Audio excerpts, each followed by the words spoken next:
जय श्रीमन्नारायण। श्रीमते रामानुजाय नमो नमः। श्रीलक्ष्मीनाथ समारंभां नाथयामुनिमध्यमाम् अस्मदाचार्यपर्यन्तां वंदे श्रीगुरोर्परम्पराम्। जैसा कि आप सभी लोग जानते हैं, आजकल सोशल मीडिया पर एक बहुत प्रमुख ही विवाद चल रहा है वर्गों का, कर्म का आधारण लेकर जातिकरण पे।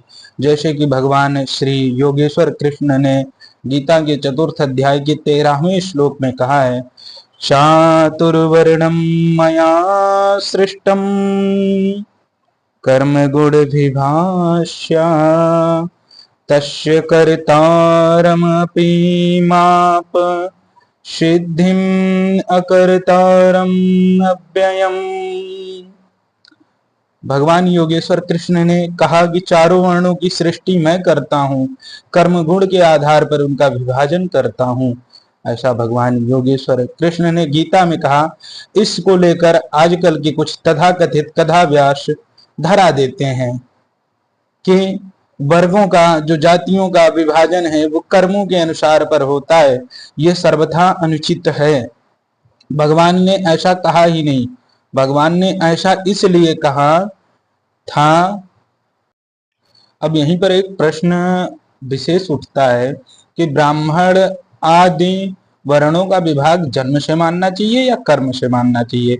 यद्यपि जन्म और कर्म दोनों वर्णों के अंग होने के कारण वर्ण की पूर्णतया है दोनों से ही होती है, परंतु प्राधान्यतया जन्म की है।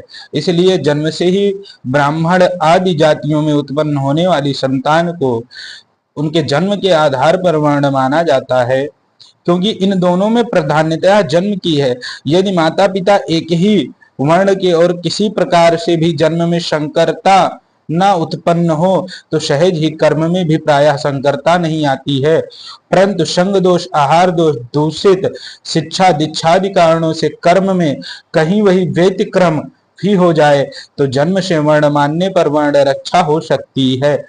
तथापि कर्म शुद्धि की कम आवश्यकता है। कर्म के सर्वथा नष्ट हो जाने पर वर्ण की रक्षा बहुत ही कठिन हो जाती है। अतः जीविका और विवाद व्यवहार के लिए जन्म की प्राधान्यता तथा कल्याण प्राप्ति में कर्म की प्राधान्यता माननी चाहिए, क्योंकि जाति से ब्राह्मण होने पर ही उसके कर्म ब्राह्मणोचित नहीं है तो उसका कल्याण नहीं हो सकता है। सामान्य धर्म के अनुसार शम दमादि का पालन करने वाला और अच्छे आचरण वाला शूद्र भी यदि ब्राह्मणोचित यज्ञादि कर्म करता है तो उससे अपनी जीविका चलाता है तो पाप का भागी होता है। जय श्रीमन्नारायण।